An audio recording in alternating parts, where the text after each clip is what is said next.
Hello students. I hope you all are absolutely safe and fine out there. I would like to welcome you back for the video solution of English 2, that's a literature paper, Cyclic Test 3. The paper was conducted on the 17th of September for 50 marks, and the topic we covered under this test were Merchant of Venice, Act 1, The Old Man at the Bridge, A Horse and Two Goats, and Hearts and Hands. So come on, let us quickly go through the entire paper and let us understand how we can score our maximum by following certain guidelines. Right? So come on, let us move on to the first question. Your father was these princely suitors that are already come.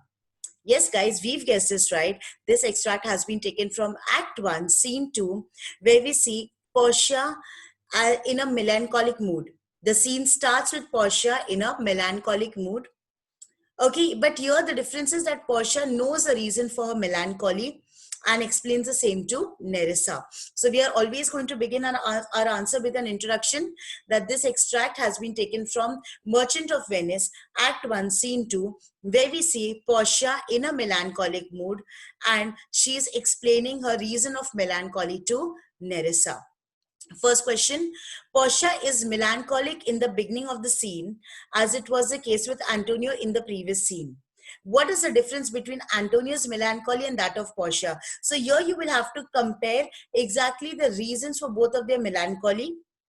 Right? So come on. This question has been asked for 3 marks. We are already done with the introduction. So let us see what exactly can you write for 3 marks. So first and foremost, Portia is melancholic in the beginning of the scene, as it was the case with Antonio in the previous scene. What is the difference between Antonio's melancholy and that of Portia? This is a question. Let's go through the answer. So we can say that Antonio and Portia are both shown as a melancholic in scenes 1 and 2 respectively, where Antonio was shown as a melancholic person in scene 1 and Portia in scene 2. The difference between Antonio's and Portia's melancholy is that there was no reason for Antonio's melancholy, or you can say Antonio is melancholic for reason unknown, whereas Portia is melancholic because her father has taken away the right from her to get married to a person of her choice, or you can say the right to choose her husband. This is a keyword, has taken away from her the right to choose a husband. And not only that, she has no right to refuse a suitor who she does not like. So here we've given you the keywords. First and foremost, Antonio and Portia are shown as melancholic in scene 1 and 2 respectively. Antonio's melancholic reason is unknown and Portia is known, and that is because her father has taken away from her the right to choose a husband. And the third keyword is she has no right to refuse a suitor who she does not like. So these 3 pointers have to be written in order to score full 3 marks. Who is the first prince described by Portia? What does she say about him? So guys, you have to remember all the suitors in sequence. So the first one was the Neapolitan prince, the Prince of Naples. And yes, the reason why Portia hates him, because she thinks he's a colt himself, right? Because he just keeps on talking about horses, and he is proud of that character of him, that he can shoe a horse all by himself, right? So this is the reason why Portia literally hates the Neapolitan prince. The way she's described him is that he's a Prince of Naples, and he exactly is a colt because all he does is talk about horses. And he's extremely proud of the characteristic that he has in him, that he can shoe a horse all by himself. So these 3 pointers have to be written by all in order to score full 3 marks. Decide the lottery referred to in the extract. This question is of 4 marks, so a little details would be expected. So the lottery referred here is one that Portia's father has set up for Portia. Basically, the selection of casket has been set up in order to select a right husband for Portia. The caskets are made up of gold, silver, and lead. The suitor will have to select the right chest, and the one who selects the right casket will be the right suitor for Portia. And her father believed that there would be no such man in this world who, if he did not deserve Portia, would select the right casket. Simply means Portia's father was sure of one thing, that only the correct person is going to select the correct casket. So here we are going to talk about the lottery system, about the 3 caskets.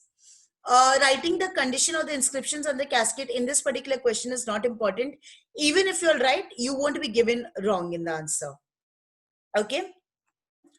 Now, moving further, further which, as I told you, imputation to the contrary, you guessed it right, guys. This extract has been taken from Act 1, Scene 3, where we see Shylock and Bassanio conversing with each other.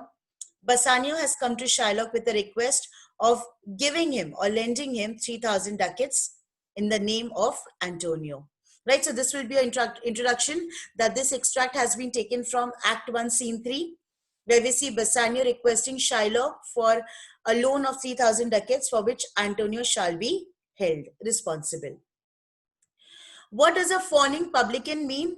Give 3 reasons why Shylock hates Antonio. So a fallen publican, it means a tax collector of the Roman times. You can say a person who actually, is dressed up as if he wants to please somebody.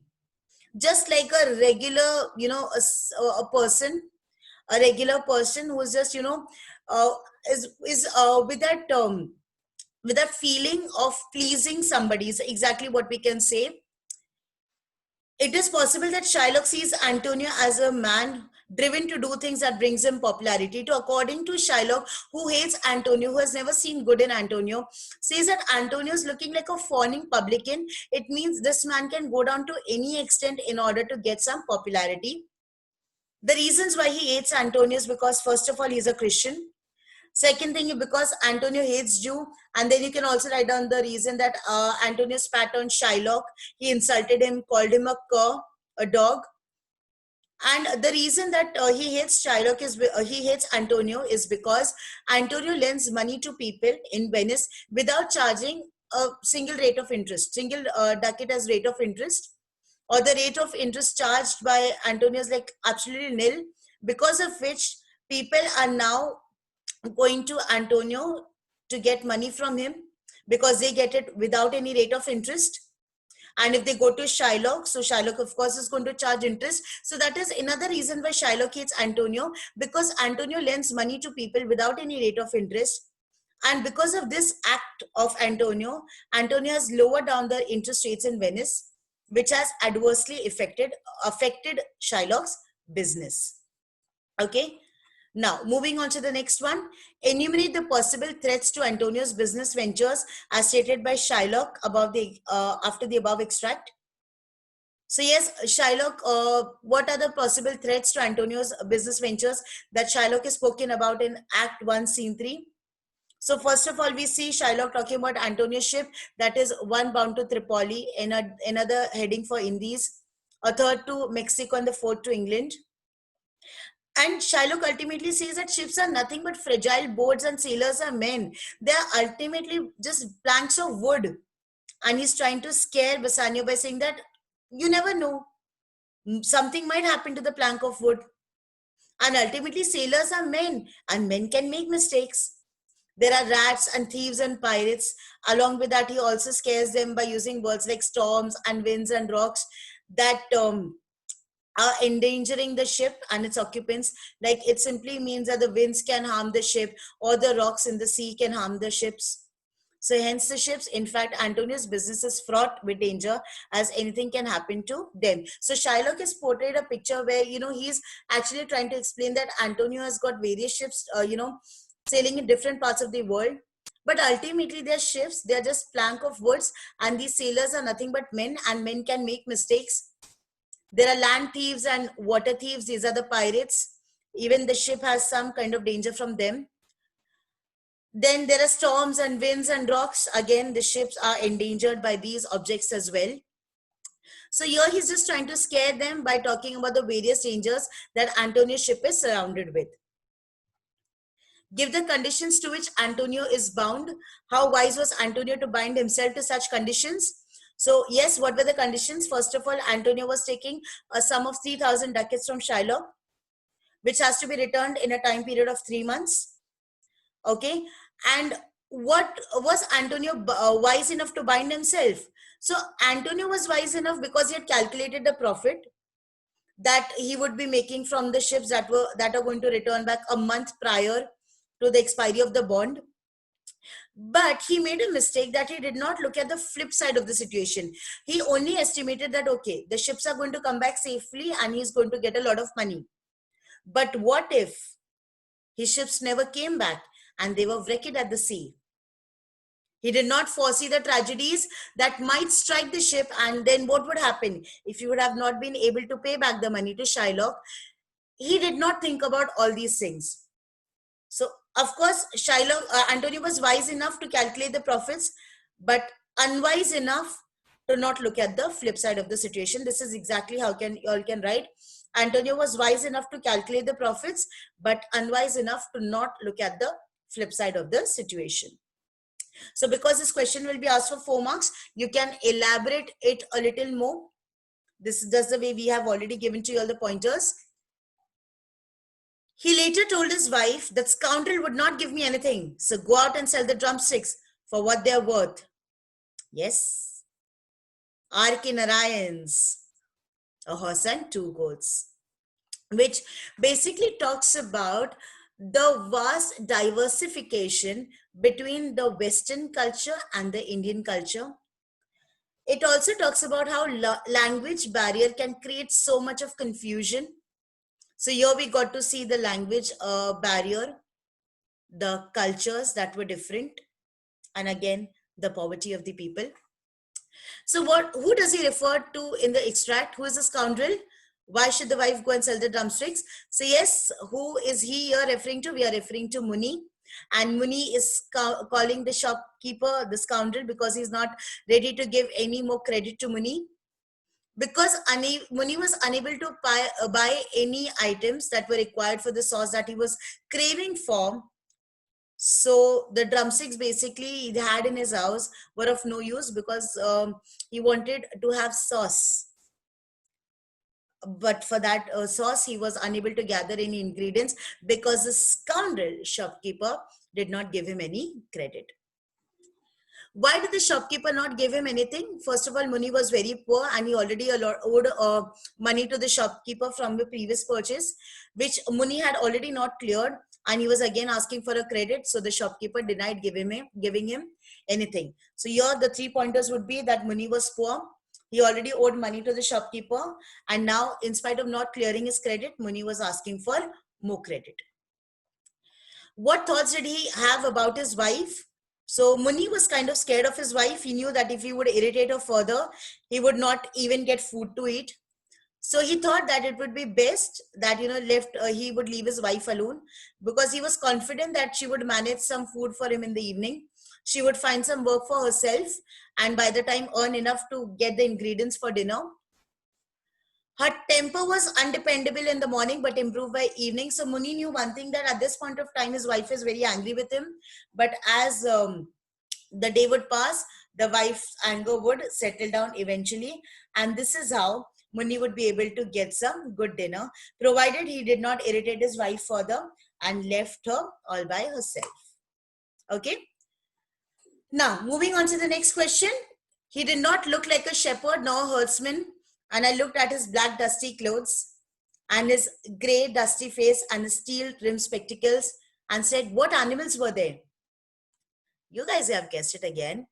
This extract has been taken from The Old Man at the Bridge, written by Ernest Hemingway.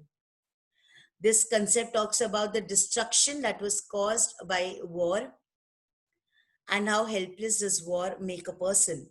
So who's the narrator of the story? Whom is he talking to?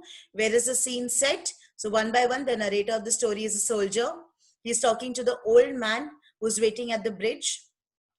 Where is the scene set? It's set near the pontoon bridge at Ebro Delta. So these 3 keywords have to be written by all in order to score full 3 marks. As you all can see, every keyword is going to gain you 1 mark. Why doesn't the old man cross the bridge and escape to a safer place? Because he's already traveled 12 kilometers and he's too tired to go any further. He was a weak old man and had no family. The only family he could call was his animals whom he had left behind. At this point of time, the old man felt helpless because he could not save his family, that were the animals, and he had surrendered himself to fate. So why did the old man not cross the bridge? First of all, he was tired because he had already walked 12 kilometers. Second, he had lost hope in life because he already had no one. The only family he had were his animals, and even he couldn't save his animals. So yes, he was now a helpless man who had no hope, who had nothing to look forward to in life, and probably that is why he surrendered himself to fate. Again, these 3 pointers written will help you score full 3 marks. What do the incidents in the story show about the consequences of the war? So here you're going to talk about the destruction caused by the war. So the Spanish Civil War forms a background to the story, and Ernest Hemingway depicts that how in times of war, man acts inhumanly to his own race, where people end up killing their own fellow mates in the name of war. War causes death and destruction, and this is highlighted through the condition of the old man himself, who can be seen as the symbol of civilian victim of war, where how a person, the only family he had was his animals, and he had to leave them behind. The old man gives meaning to his life by taking care of his animals, but the war takes away everything from him. The only purpose for which the old man was living was his animals, but now even that purpose was, snatched away from him. He sits alone at the side of the road, helpless, just like his goats, because he cannot escape, and he's himself too tired, to save himself. So here, what are the consequences of war? It shows us death and destruction, and how, just like the old man, several other people are victims of war, where it talks about how literally things that give meaning to life. Just the way for old man, the only meaning to his life was taking care of his animals that was snatched away from him. Literally, the purpose for which people live and survive is taken away from them, all thanks to the war. And just like the old man who was sitting alone by the side of the road, helpless and tired, there are several other people who are as helpless and tired like the old man, not knowing where next has to be gone. And eventually, they lose everything in life, including hope. Young, exclaimed the first speaker. Why? Oh, didn't you catch on? Say, did you ever know an officer to handcuff a prisoner to his right hand? Yes. An extract written by, a concept written by O. Henry, Hearts and Hands, where the suspense is disclosed in the end. And that's exactly the suspense, guys. Why does the first speaker exclaim so?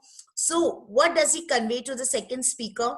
What is revealed at the end of the story? Again, this extract has been written down by O. Henry, named as Hearts and Hands, which again gives us one justification why one person should never be judged on the basis of his looks.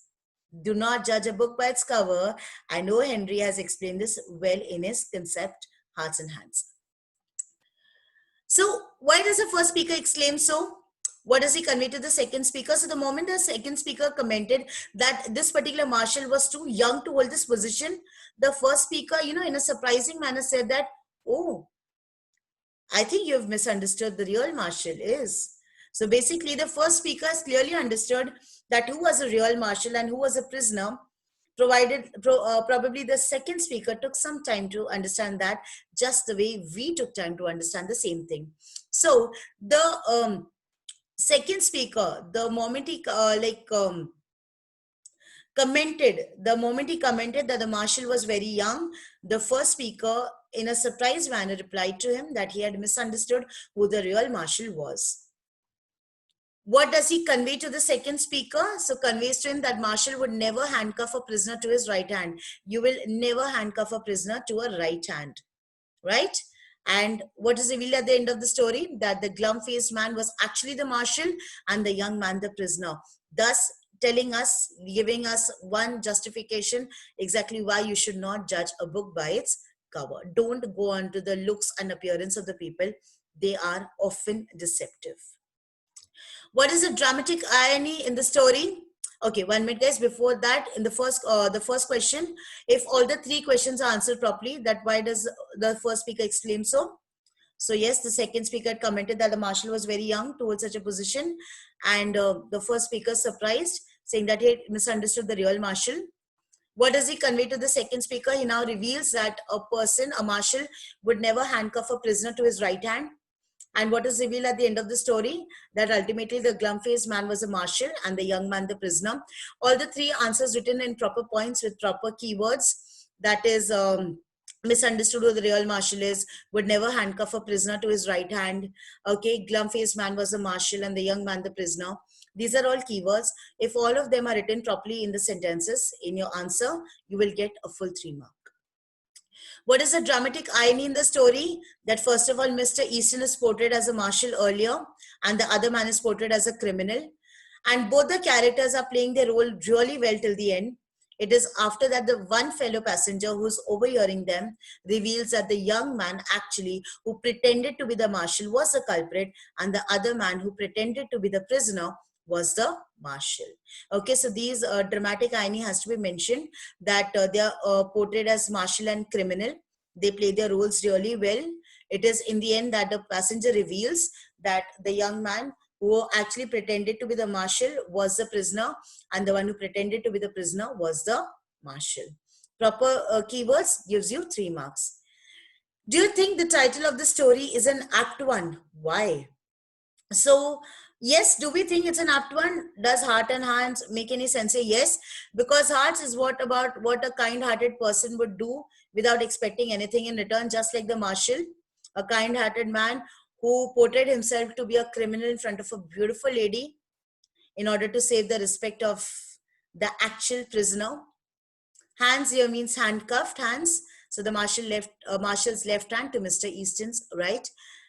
And with this, at least this paper solution comes to an end. But remember one thing, guys, be it language, be it literature, if you want to score your best in language and literature, the only mantra that you'll need to follow is practice as many papers as you can. Remember, the more papers you solve, the better idea you get of the various kinds of questions that can be asked in the examination. You might just look at some answers, see them and write them. You can do that in order to get a better idea of the answers, how the keywords are to be written. But ultimately, it's all about solving papers. And remember, if you want to score your maximum in language and literature, keep solving papers because it's only the papers that will help you score your maximum.